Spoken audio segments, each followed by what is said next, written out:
Tive a conversa com o Iago aqui, né? Que o Iago te conhecia também, o Vilela, muito amigo seu, tal, não sei o que, tinha falado de encontrar com o Rodrigo Silva. Eu cheguei e falei assim, putz, o Rodrigo é um que não vai querer falar comigo porque eu fechei uma porta, né? Que eu falei um monte de coisa sobre ele, aí ficou pensando, mas por que você falou assim com o Rodrigo? Eu vou ser muito sincero, no primeiro momento, foi sim um efeito Xuxa que o Iago tinha falado. Eu falei assim, eu nunca vou falar com o Rodrigo. O que significa efeito Xuxa? O efeito Xuxa que o Iago falou é que assim, a gente está numa época, né, em que ele falou assim, no passado, nos anos 80, 90, se você falasse mal da Xuxa, nunca que ela ia ler. Nunca ia chegar nela, a menor ideia de que ia chegar nela. Hoje em dia chega. Hoje em dia chega, né? Então ele falou assim, eventualmente foi o efeito Xuxa, né? Então quando eu conheci teu programa, foi 2014, sei lá o quê, que você até fez depois um vídeo resposta pra mim na época, mas foi acho que por evidências ainda, né? Evidências. Bem magrinho. Magrinho. Bom, eu também tava bem mais magro. Né? 2014 você não mudou, já tá lutando com a depressão já.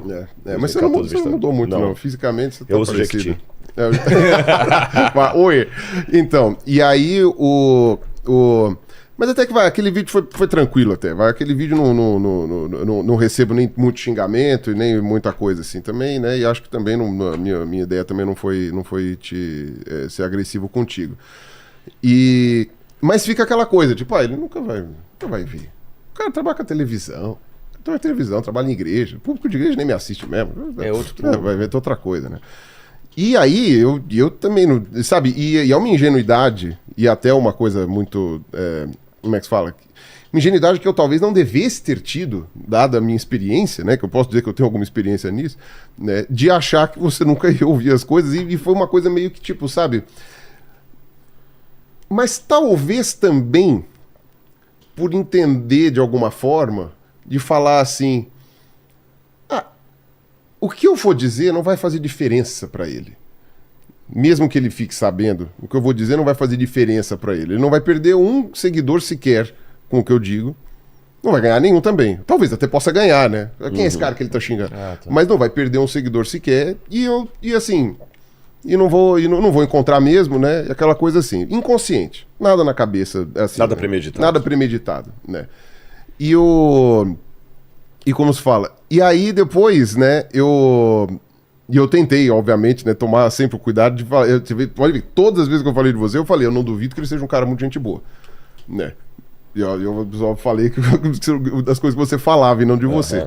Mas é inevitável que sou agressivo e aquilo lá foi uma coisa realmente muito triste. Então, quando o Iago veio aqui que a gente falou, eu cheguei e falei assim, eu fiquei muito triste que eu falei assim... Foi na época que eu tava falando com o Sacani? Foi na mesma época? Foi. E aí eu cheguei e falei assim, eu fiquei triste porque fechei uma porta. E eu falei, o Rodrigo provavelmente é uma pessoa que não vai mais querer falar comigo, olhar pra mim, e talvez fosse uma pessoa que fosse muito interessante de conversar. Até porque, mesmo se a gente nunca ter falado nada, eu já saí como errado da história logo de princípio, né? Ainda que eu, tipo, sabe, independe, não estamos falando aqui de estar certo ou de estar errado, estamos falando só de atitudes, né? Eu já saí como estando errado logo de princípio. Então... e aí depois é que o Vilela falou, não, vou conversar com o Rodrigo, que o Rodrigo é de boa, né? E aí eu cheguei e falei assim, não, mas então vai ficar mó climão, né? Porque eu vou chegar, aí veio a história da torta, né? Eu falei assim, putz, cara, eu falei mal do cara, o cara vai ficar na minha frente olhando, e eu, é verdade, falei mal dele, que coisa, que situaçãozinha chata e tal, né? Mas tanto o Iago quanto o Vilela tinham falado que você era uma pessoa muito legal, que você era uma pessoa muito, muito simpática, e eu falei, mas ele vai ser simpático, mas ele vai ter, obviamente, né, aquela porra, olhar pro cara, independente de opinião ou não, ele vai olhar e falar assim, pô, mas esse pirula aí também, ele tá fazendo assim porque ele tá na minha frente, né, esse babaca aí. Fazer um react depois. Esse babaca aí, não acredita em nada, eu vou embora, ele vai me xingar, sabe? Essas coisas assim. Então...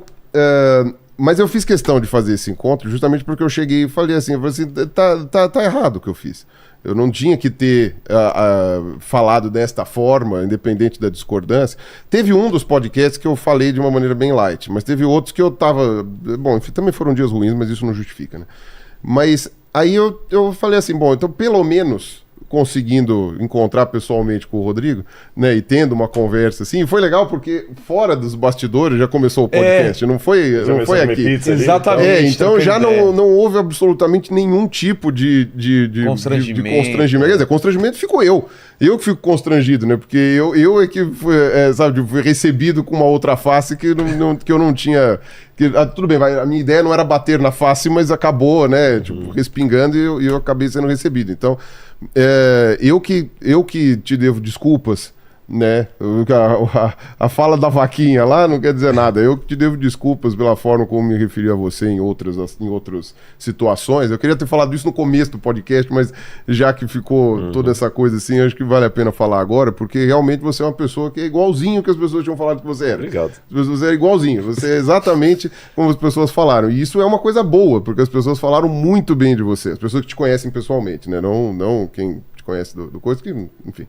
Mas as pessoas que te conhecem pessoalmente falaram coisas muito boas de você. E eles falaram assim, não, você pode ficar tranquilo que o Rodrigo é um cara que ele é extremamente, como é que se fala, compreensível e muito legal, e o cara vai fazer de tudo pra coisa andar bem. Então, fico, assim, pra mim foi um podcast absurdo. Foi não, porque ainda não terminou, mas enfim.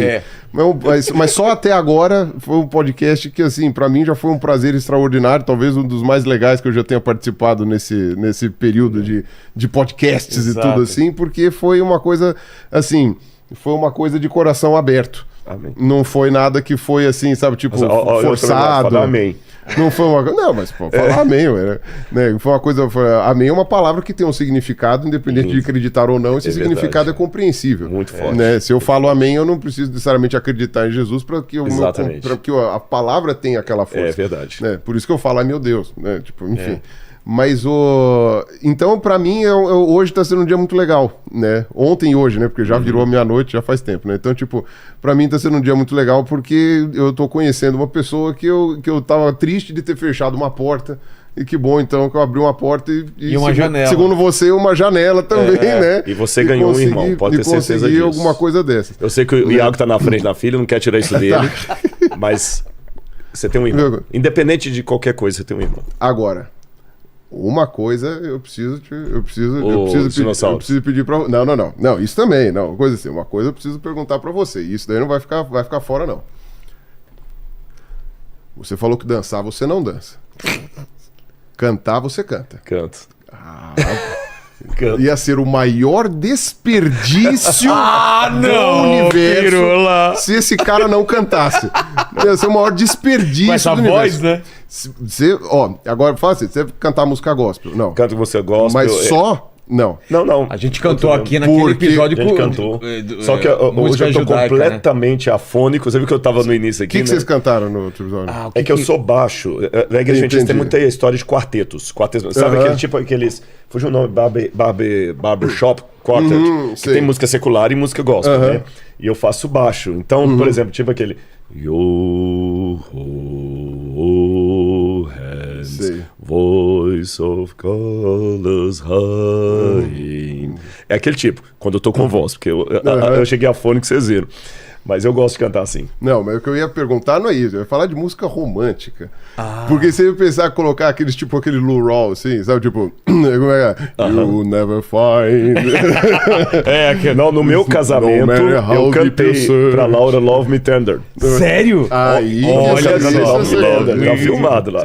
Love me tender, love me sweet. E pronto. Não consigo ficar com roupas. Vou mudar. Meteu essa mesmo, não virou. Sei lá, depois do Frota. Não, pera lá. Fora de contexto. Não, mas enfim. Pô, agradecer então vocês dois. Vai encerrar mesmo? Não, eu só vou. Tem que. 9 horas. 9h14. Só tem que ler a pergunta, mesmo que não responda, mas do Antônio, senão vou encher o saco da gente. Vai, leia, por favor. 5 da manhã. 5 da manhã. Como é 5 da manhã? 5 da manhã. Como? O cara já sumiu, 11 da noite. Não, aqui a gente tem um trabalho... Não, deixa ele dormir mesmo.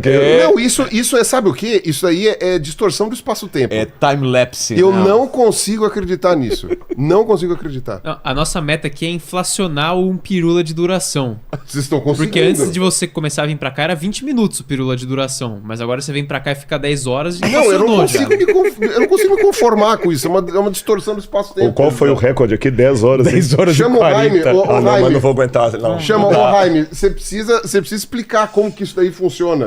Até o Jaime já dormiu, cara. Até o Jaime já dormiu. Por incrível que pareça. É que o Rio de Janeiro é outro fuso Só que o outro não é. vale, porque como você falou, eram 4 pessoas Eram falando. 6 pessoas falando. Eram 6, Então, Aí- quer dizer, você não ficava o tempo todo falando. É. Não, né? Aqui, proporcionalmente, é muito mais. Você sabe, eu não Esse sei. aqui Ele tá. falou que eu tinha um recorde aqui de visualizações. Só perdi pro Bolsonaro, se eu não me engano, né? Você é o segundo Olha mais só. visto. Segundo. Agora vamos ver se a gente bate o recorde de Aí tempo. você me aqui. agradece. Obrigado. Não, se for o terceiro mais visto, eu vou te agradecer. Vai é por sua acontecer, causa, não é vai pela acontecer. minha. Vai lá. O Antônio. O Antônio, ele mandou 2 perguntas aqui. Pra mim, pra ele. Pro Rodrigo. Pro Rodrigo, as 2 que foram pro Rodrigo.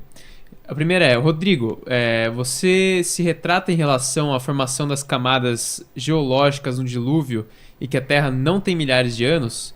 Você concorda que o trilobita não viveu com seres humanos? E como você explica a nossa ancestralidade com os outros primatas? E o T-Rex vegano na arca? Bom, E aí... T-Rex vegano na arca foi o Marcos que falou É, isso. o Weber, ele tá falou. Então confundindo. não joga na minha conta. Ele até criou o bonequinho, né? Do T-Rex vegano. A minha e tal. opinião é que os dinossauros foram extintos. E isso aqui, o Marco sabe que a gente tem Discorda diferença disso, de algumas posições nesse sentido. Então isso aí não joga na minha conta.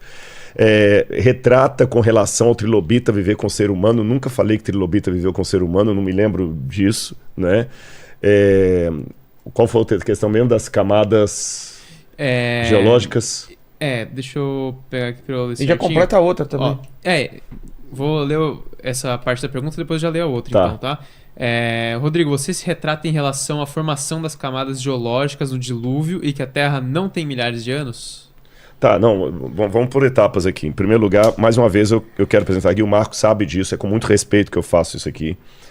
Dentro do design inteligente, do criacionismo, é como vocês aí. Tem áreas que um defende um ponto, outro defende outro. Eu, particularmente, não necessariamente estou preso à questão da Terra jovem. E o Marco sabe disso. E ele sabe da minha posição. Do entendimento dos dias. Exatamente. Né? Não é nem por questão dos dias, não. É porque é o seguinte, tem as duas opiniões. Eu não quero ser o dono da verdade também aqui. Uma ideia é que no primeiro dia da criação do Gênesis ali, Deus criou a Terra. Mas existem muitos teólogos que, ao ler o texto do Gênesis, Bereshit bara Elohim, fala assim, que Deus criou a Terra, era vavorro, vavorro. Agora o hebraico está indo embora. Parece que quando Deus começa a semana da criação, já existia a matéria